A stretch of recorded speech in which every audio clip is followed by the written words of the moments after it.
Hello and welcome to the CosmoParenting podcast, brought to you by the CMM Institute for Personal and Social Evolution.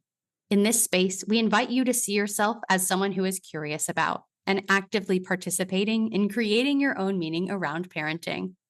This is our Communicate episode, in which the fourth episode of each month, we will wrap up our theme by offering some ideas for communicating with your children, co-parents, or whoever else might be a part of your parenting, to start having conversations about the things you're learning here.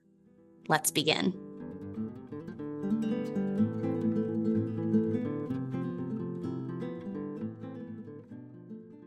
Today, I am joined again by Nana Bonsu. Nana is a qualified social worker, family and systemic psychotherapist, and systemic supervisor. Nana is the director of relational practice in Camden, and she's worked in children's services for over 20 years. She's also parenting 2 teenage sons. Hello, Nana. Thank you so much for joining me again today. Hi, Abbie. Thank you for having me. Looking forward to our conversation once again. Yeah, I'm really looking forward to hear what you have to say on this month's theme of moral forces. This is a kind of different month just because it's maybe some new language for people, but this is meaningful language in my world of communication. I love the activity that Stephanie offered us of the heart map. And I just think the power of it is in the naming, being able to identify these different elements of ourselves, what motivates us. So keeping all that in mind, Nana, what would you add to the conversation around moral forces? And you could start with how you understand moral forces so we could get another kind of definition to help people out. Yeah, thanks, Abbie. Great question. I think for me, moral forces is the invisible that organizes how you make decisions and how you behave. And I use the word invisible because I think it's often not something that we are always conscious that we do. There are many ideas about how parenting should look, how you should be as a parent. And all of these stories are also connected with your own family of origin stories about what parenting looks like. And one can act into moral logic without necessarily realizing that you're doing it. So, an example I can give of my own parenting is that when I was growing up and I came home from school, we used to wear a uniform. You take your uniform off, you'd kind of put on what we would describe as kind of casual house clothes. You hung up your uniform, you don't want to get it dirty, you need to wear it the next day. My 15-year-old son, he doesn't do that. He will just wear the uniform until he's ready to go to bed. And it's a real difficult one for me because I automatically get into a conversation with him where I say, you need to take your uniform off. And this can go on for hours. You didn't take your uniform off, take your uniform off. You still have your uniform, you're eating dinner, you're watching TV, you're doing your homework. Why are you wearing your uniform?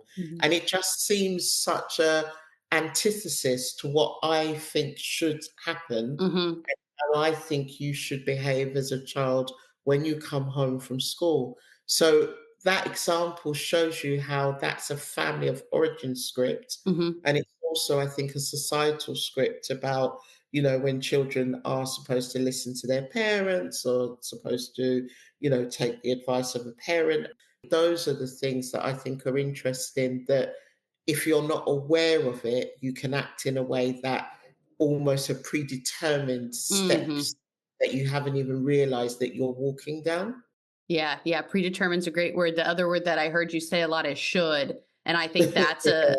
That's That's a key word. anytime you're thinking about shoulds, that's moral forces. You said it's invisible. It's something we Yeah, feel like we have to do. And that's a great example because I think in parenting, in any relationships, these shoulds can happen on many different levels. Something kind of, okay, so he doesn't take off his uniform. That's yeah, maybe kind of a small thing, but it can also show up in like a lot larger ways in terms of yeah, how you feel like you have to parent. And what kind of is coming to me as you're speaking to is that moral forces are helpful for ourselves to identify yes, why we're acting how we're acting. And I think if you have the language of moral forces, it also helps you to be maybe a little more empathetic or understanding in your relationships, yeah, because you can also apply moral forces to the other person. Maybe you don't know yeah, exactly what all their stories or shoulds are, but you can Yeah. remember that they have their own moral forces Yeah. that are maybe going to be different than yours. And so the That's right. relationship, then the communicating, is about like coordinating, like you're Yeah. doing with your son. Yeah, and I think that's so important, Abby, when you're thinking about we all come into a relationship with each other organized by these moral forces. And one can see a discord when you think that somebody should have behaved. And again, that word Yes. should Yes. is key. Someone should have behaved in a way according to what you think is Hmm. logical and right. And when that doesn't happen, you either become curious, an important thing, I think, when you think about CMM, the idea about trying to understand the logic of the other and Yes. think about what made them behave in that way Hmm. rather than responding in a way that may shut down expansion, because shutting it down might be something to the effect of what you're doing is wrong, what you're doing is not right, you should not do that. And it makes it difficult to then have a dialogue if you're in a position of thinking that somebody should, and that word again, should have behaved in a particular way. Yeah, I'm curious what your thoughts are on inviting children to consider Yeah. their own moral forces, even as that's something maybe as adults we're naming and we're learning. How are we helping kids do the same for themselves? I mean, I think in these conversations we've had in these podcast series before about how you're being invitational with Yeah. children and Yes. how you're validating their voice and their lived experiences. And I think a really good way of doing that is by inviting a dialogue, a Hmm. conversation. Help me understand why you chose to behave like that, or were there other options? What other options do you think you could have chosen? So I think conversations with children that you open up with circularity and questions Hmm. that invite them to think about different possibilities. Because I think often behavior is done in a way where we may not always be aware of what are the other possibilities that I could have chosen. And Hmm. if you then get children to begin to think about there are maybe 2 or 3 other options, would you maybe try out another option next time Hmm. just to see how it feels? Because it might be that the other option might feel better for you or might have a better outcome than the option that you think you ought to do.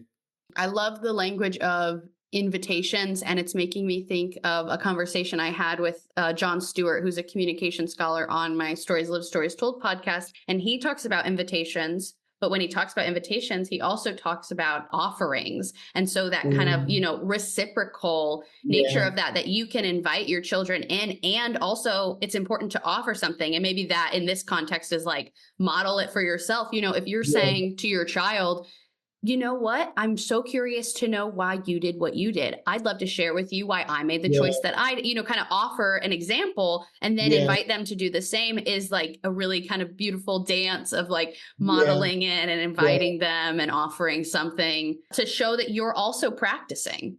Yeah, I like that notion of modeling and almost rehearsing, because I think the last Yeah, time we spoke, we talked about relationships enabling a rehearsal. exactly. Yeah. And I think that's such a beautiful way of describing what can happen in an interaction with a parent and child, opening up dialogues to help each other recognize Hmm. that I'm learning as well. And there are times where I make decisions where, looking back, I could have chosen a different position. I Hmm. think that's really important, actually.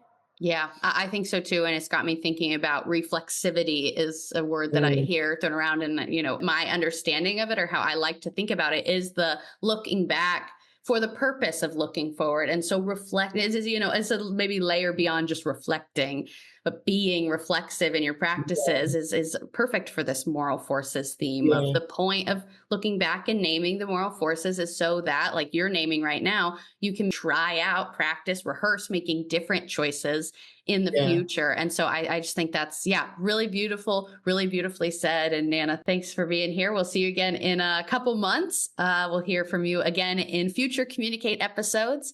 And to everyone listening, thank you for joining us too. Don't forget to check out www.cosmoactivities.com for our other resources in this series, all of which are available for free. And be sure to comment on this podcast episode on the CosmoParenting Substack. This collective learning piece is so important. So we want to hear from you. How is your practice going? We're so grateful to be on this journey with you, and we will look forward to joining you next week for the first episode of our conflict theme.